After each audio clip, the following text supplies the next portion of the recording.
1938. Single cylinder 2-stroke diesel.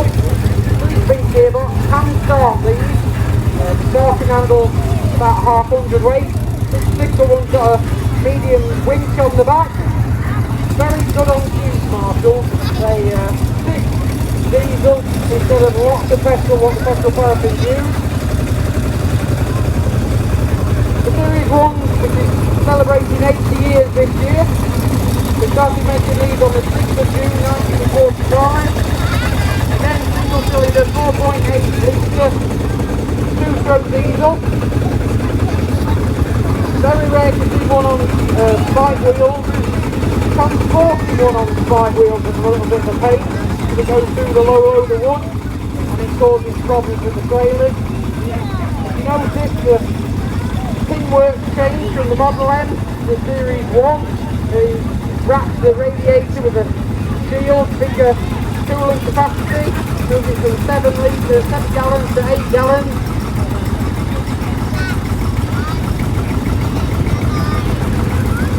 And the beard Marshall going around is a totally original one.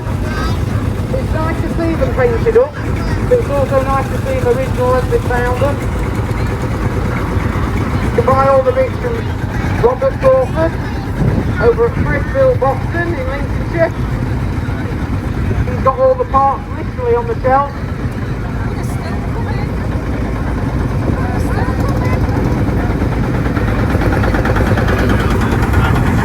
You've done well there, mate. You've done the hardest bit, getting them all in. So once they start, they'll all shut in hopefully. There's 140 of them booked in. Like I say, the Series 1, 80 years old this year. This one's got the Petro-paraffin strap on the side. You can always tell the Series 1 by the cigar-shaped silencer. Nice to see that, Bob. Thank you for bringing that. And I think it's your birthday, you see it again. Somebody's got a little badge on you.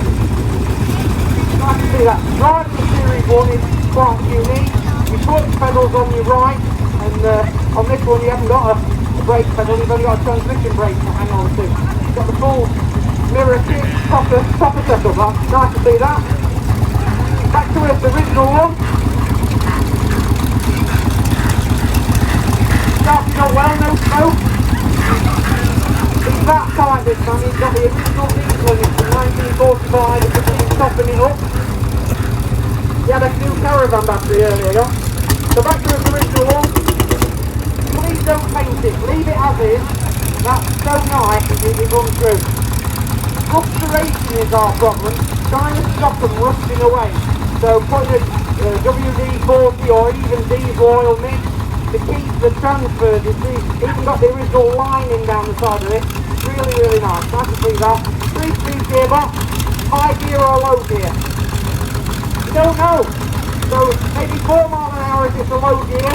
But if it's a high gear, you might get 7 or 8 if you're lucky. But it's just hanging on to it. Because it's not got major brakes on the Series 1. Plenty of room in the field, but on the road they're a little bit tricky. Thanks for that. Another Series 1 behind with a full lighting kit, Lucas. I know a man who went to a car boot sale and he found a stall selling a single headlight, and the man wanted £2 for it. And if he'd bought it from Robert Crawford, it was 300 quid. So he didn't do too bad because he only got one in a plastic bag. And he only had one on it. Again, another Series 1. High gear or low gear? Low gear, so 4 miles an hour. You put it on the trailer instead of driving it. Getting used to the foot, it's either in or out on the Marshall, and they always screech, don't they? Because it's a cold-side foot, 4.8 litre, single cylinder, the starting handle, hold it, just for a second, that's just your starting handle, so you don't have to go to the gym and pay 40 quid a week to swing one of these on the routine. You start it up by putting the starting handle in the side, put the decompressor lever on the third rung, literally take that little key piece out the front. I've seen people use cigars, I've seen people use cigarettes, all sorts as a glow plug to get it going. And hopefully, after 3 swings, it's up and running. So, you see that. If you want to power cartridge start these, you can do. There's a little lever on the side, so instead of still putting your flywheel on the third one, you move your decompressor lever over onto the single groove on the side of the big flywheel. Put the power cartridge in here, set your throttle to 2/3, and you literally hit the tractor with a hammer and it'll burst into life. So the only problem is Postman Pat doesn't like those in the postage system. Quite explosive, and a friend of mine went to France and he had some in his dashboard. In fact, I think it's here somewhere. And he went through customs alright, but as soon as he saw the power cartridges, he was in jail for a couple of hours just while he was claiming while he was getting his tractor going. So you can't see that. Series 2, slightly different. So Series 1, they changed the brakes, they've changed the coolant. There's 7, 8 differences. Coolant capacity bigger back tyres, hardened transmission. What else did they do? Better seats, comfortable seats, different gear rating. And this one's got a Marshall winch on the back, so nice to see that. This one's a special little tractor to us this year. I think this has been up for Cromford for 50 years. It started in 1975 when we were down at the Meadows, and it's still got the original type tyres on the front. Very rare these tyres. I've seen a set of tyres go for about 1,500 quid if you can get them. Very rare to see a matching pair of tyres. Again, Series 2, so better improvements for the engine capacity. It's got a winch on the back, it hasn't got a winch on the back, and it hasn't got a PCO in it, and it says 500. You don't know, one box. So yeah, nice to see that Series 2. Change the exhaust if you notice. Then after Series 2, Series 2 came out in 1947 to 49, and then they went on to the Series 3 from 49 onwards. This one's an absolutely immaculate Series 3 with the Fergie air filter top, low gearbox this one. It's been a newer tractor, I think, called Doncaster, that's it, Doncaster tractor. And on the back of these, or this one, if you look at that, it's only got a draw bar. There's no kind of linkage or anything like that. Put the tractor equipment on the back. This one's got the hydraulic Scottish 3-point linkage. Very, very rare. You don't see many of those. You've now increased gearing from 3 forward speeds to 6. The engine direction changed direction to try and stop it bouncing. You've still got the 5-litre engine, but look it, it's all shaking. It's out of balance just a little bit. So very good on juice, lovely that, full lighting kit, nice to see that. Very rare with that linkage on the back. Then they changed from Brunswick green over to the Fowler orange with the 3A. Slight differences. The coolant capacity has changed a little bit, but now it's under pressure, so you can work it a little bit harder. Put the engine under a little bit more strain. Different piston rings, different oil control ring. Again, immaculate turned out. Fergie air filter. You can split the actual silencer to get rid of all the soot and all the oil by unbolting this silencer, cleaning this out. I've seen someone set on fire when they're really working hard. The Shore Group, as I call it, have the full set of Marshalls now. He changed the car for one of these blue things. Over there, with an E27N, but it's lovely to see. We've got a full set of Marshalls this year. Thank you for that.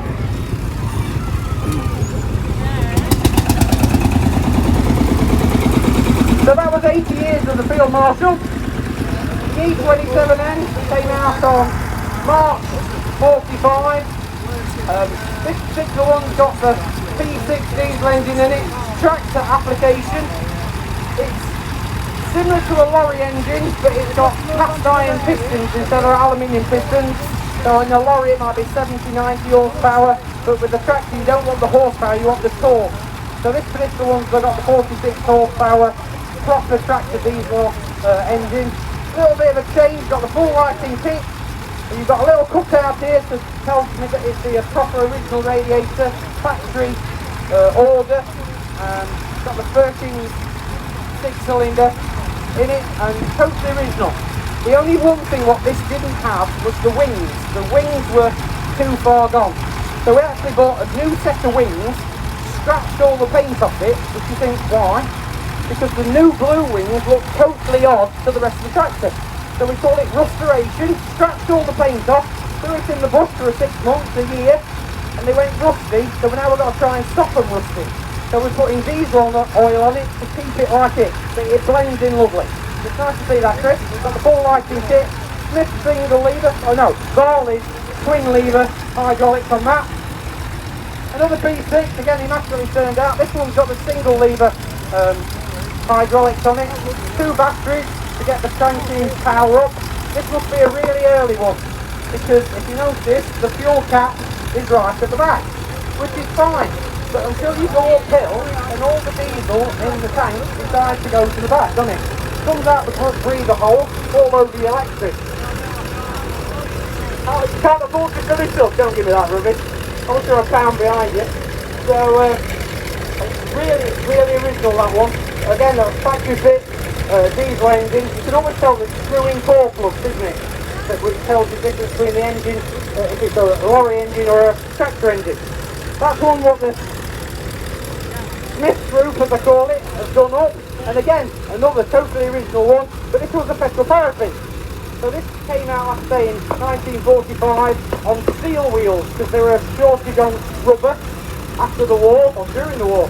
It just started to make tractors. They got the standard bought end, but they couldn't do a lot to the engine, so they got the same engine roughly, but with a starter motor, to a different back end, which was 25% more efficient than the worm wheel in the back. Smith single lever hydraulic, but this one's got the Petro-paraffin tank, so the diesel, they just blanked that one off, and they kept the same tank, didn't they?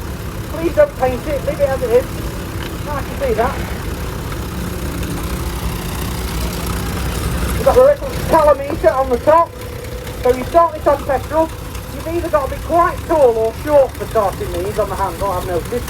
If you're quite tall, it's easy because you can go over it. If you're short, you're down here.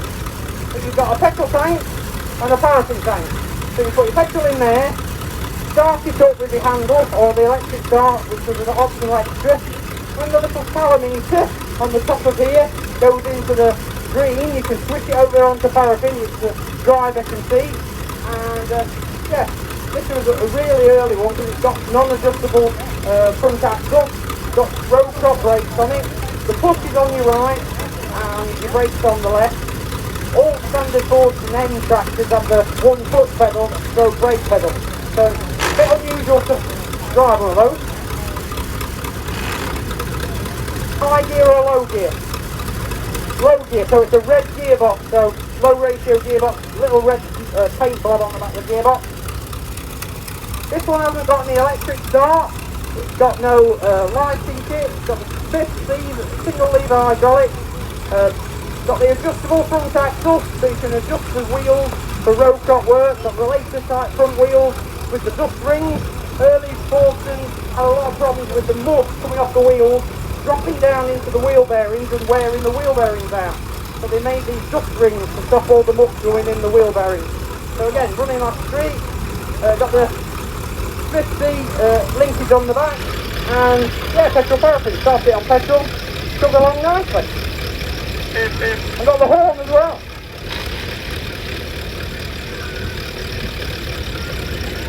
Then we've got an absolutely unique, again 13 6-cylinder diesel engine with roadless wheel conversion on the back. They did the spade look like this, and they also did the DG4 direct girder version of wheels. So in sticky places you can go much deeper if you had a problem finding tyres. Again, there'll be a low ratio gearbox in this. No linkage on the back, just a drawbar. Very, very rare, and James loves this Ford.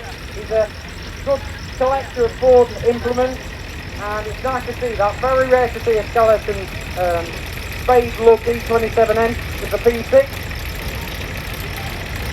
Thank you for that, James. Then we've gone on to E1A Majors, which came out in 1951. This one again got the roadless tiptoe wheels, as I call it, front axle. Instead of 4 wheels, you need to see where the crop is. So imagine you've got in potatoes or something like that, row crop. Wheels can be adjusted, and the front wheels can adjust themselves to drive itself down the road. Totally original, again out of James's lovely collection. Button in a tree. Please don't paint it. Leave it as it is. Perkins Engines started making diesels in 1932 in Peterborough, and they brought the P-series out in 3-cylinder, 4-cylinder and then 6-cylinder. Then in the 1950s they had a lot of Petro-paraffin E27Ns what were worn out, and I think this has been a conversion at some side. It's got the Petro-paraffin tank, so if the petrol engine was worn out, Perkins bought a little L4 diesel engine, a little bit more torque than the P6. You've gone from 46 horsepower to about 50, better on economy, less injectors squirting juice in, so but you kept the tractor going, didn't you? That's the main thing. So it's got the little L4 in, you've still got the Petro-paraffin kilometre gauge on the top, lighting kit. I saw some of these lights go a couple of weeks back. If anybody's got any of these in the garage, for 50 quid, I'll give you 100 quid any day of the week. 200, any higher. £1,500 for a set of headlights and brackets. So for steering wheel, that's £250. So if you've got any steering wheels or headlights or linkage, 50 quid, I'm there, I'll be straight there.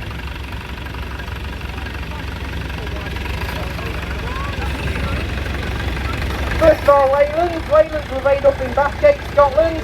They changed colour. In fact, it's nice to see both of these. From 69, Nuffield was bought out by Leyland, and they were originally in the blue and silver colouring. But for an industrial tractor, for the road or council work or something like that, it has to have dual brakes for being on the road like a car. It's got to have a full lighting kit. It's got to have a horn. What else has it got to have? Mirrors. It's got to have all sorts of different things.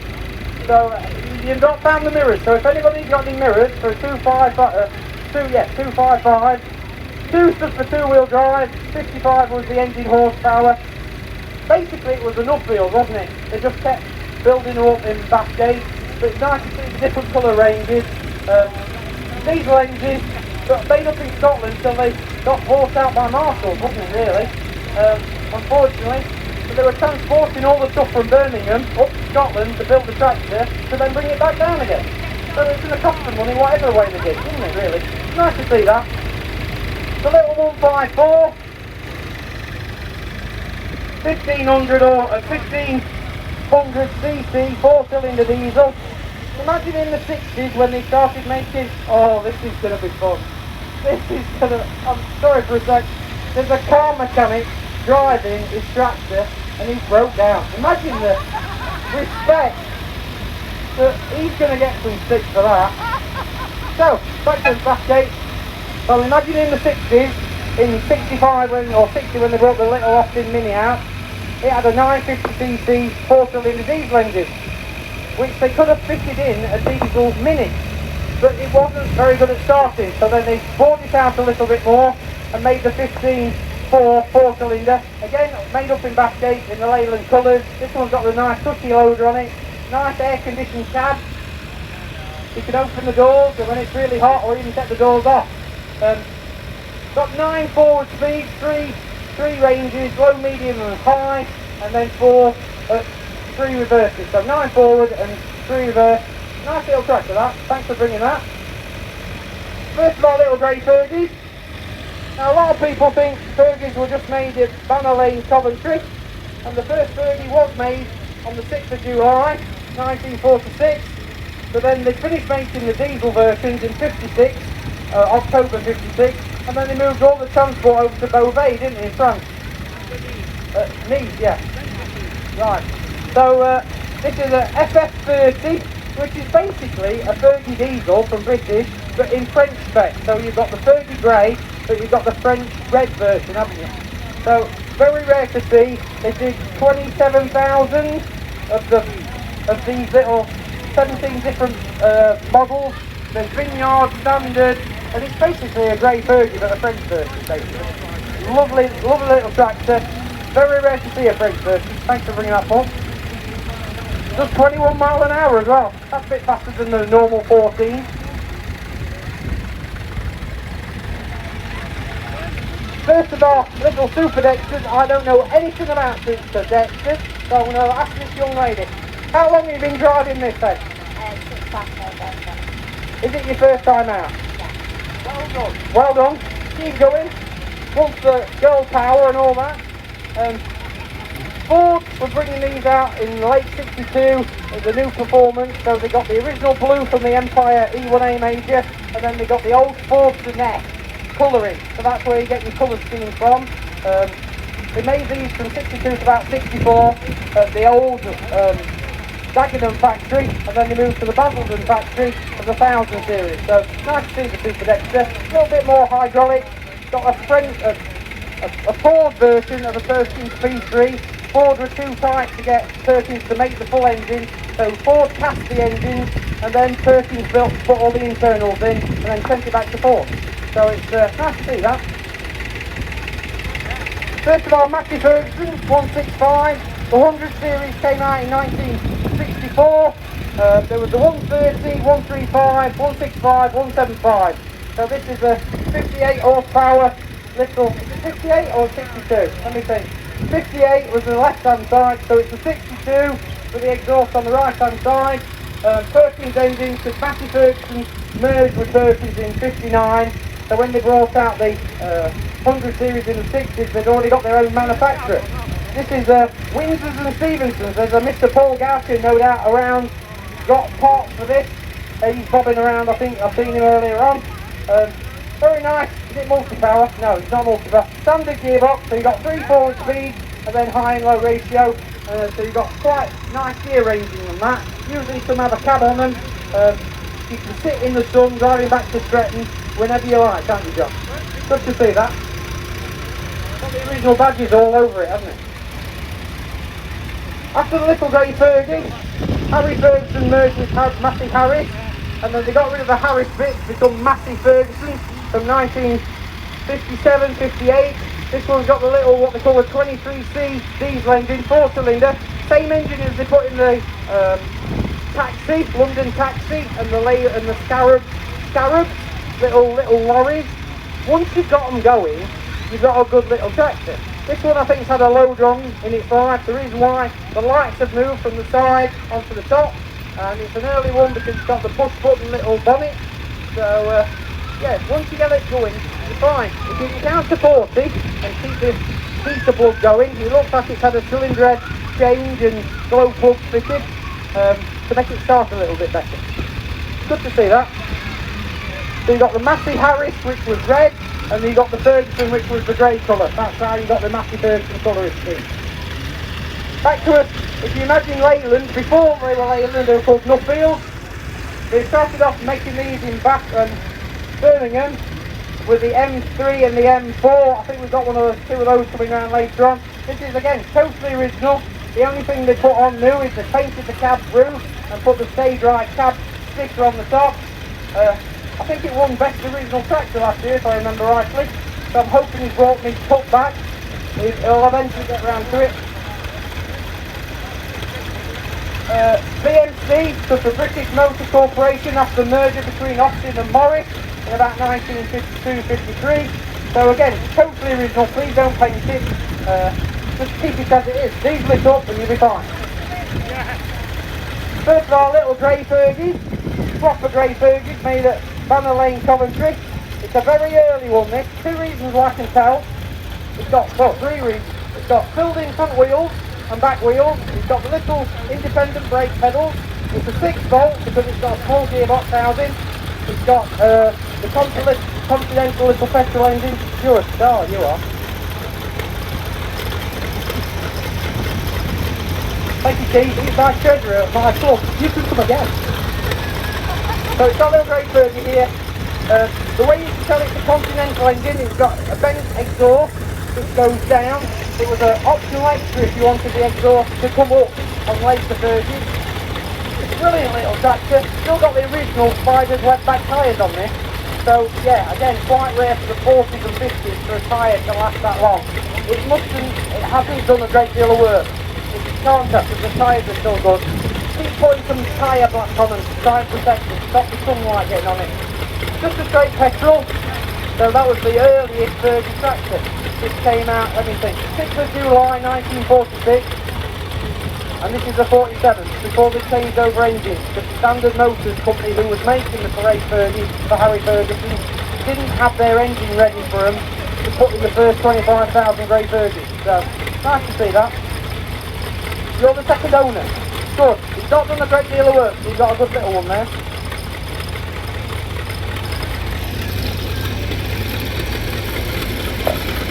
Back to his little Fortune standard end. Quite unusual to have a wartime tractor. You can always tell the age by the colour. So it's got to be after 1939 because it's green. It's wide winged as well. It's got no electric start because it's a hand start. So you've got to swing the little lever at the front. No front wheels, which are rubber to save on rubber production in the wartime. Rob loves his Fortunes and his David Browns, and quite unusual to drive a standard Fortune end. You've only got one pedal. You've got a clutch at the top and then your brakes at the bottom. High gear or low gear, I think it's low this one. So this does a flat out 3 or 4 miles an hour. 2 3/4, that's it, flat out, with your 3 speed and 1 reverse. Nice to see that, Rob. Totally original, that. Setting off in top gear. Massey and Ford 65. It's got the 58 horsepower little 13 4-cylinder diesel engine, but this one's got multi-power on the side. So that means you've got 3 speeds in the normal gearbox, then you've got a little lever with high and low, so that makes 6, but then there's a little lever on the dashboard which is high and low multi-power. So when you imagine you're baling and you get to a little bit of tough grass which is a little bit taller and the baler's struggling a little bit to chomp it through, if you flicked it into low, it slowed the tractor down by about 20%, but kept the power going. You didn't have to press your clutch, and then once you got going again, you could flick it back into high and off you chuck. Brilliant in high box and in high multi-power, but unless you moved it from low back into high, you've got no engine braking, which was a little bit of a problem. So these used to set off down hills with bale trailers and all sorts. Once you've done it once, you've never forgot. Lovely, immaculately turned out. Nice to see that, Greg. Got a little transport box on the back, which you can convert into a wheelbarrow. What's in here? A Massey Ferguson box. Not a Fergie box, right? What's the difference is there between the Fergie box and a Massey box? So Massey Harris, 7 number, were British, and then 8 was in Europe, wasn't it? I'm learning, thanks for that. I'll remember that. 135, little 45 horsepower, little 3-cylinder Perkins P3. They made, let me think for a minute. 3.3 million, 7,996 tractors in the 56 years that they were at Banner Lane. They finished on the 24th of December 2002. So Christmas, just before Christmas, 2002, and out of the 3.3 million, the 100 series was 1.1 million of them, and actually 235,000-ish, plus or minus a bit, was the 135. So it was the best-selling tractor for Massey's.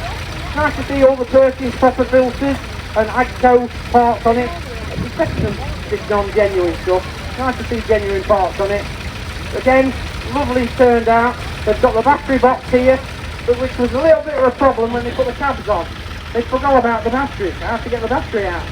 Made a lovely cab, deluxe seat, and it's got the tachometer and the lights.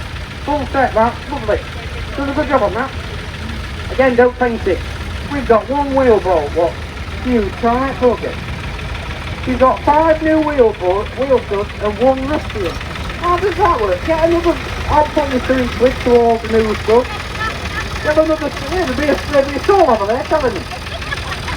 Back to us Fords at Dagenham. They moved on to the 1000 series from Dagenham to Basildon in about 1964, something like that. Over in the States they were still using a lot of petrol engines. So I can always tell the age of a Ford Part 4000 by the paint colour and also by the Spitfire bonnet. So it must be between 64 and 68. They put the louvers on the bonnet to get rid of the petrol fumes and the heat from when they're over in the States, but they wanted to keep all the tinwork, all original from over in the States and in Britain and in Germany, Belgium. So I kept the blue and the white power steam. This one's got a little transport box on the back. Nice to see that. So that's an earlier tractor than the 27 behind. Ivan and John's had this, must be 40 years. Must be 40, 45 years now. 45 years.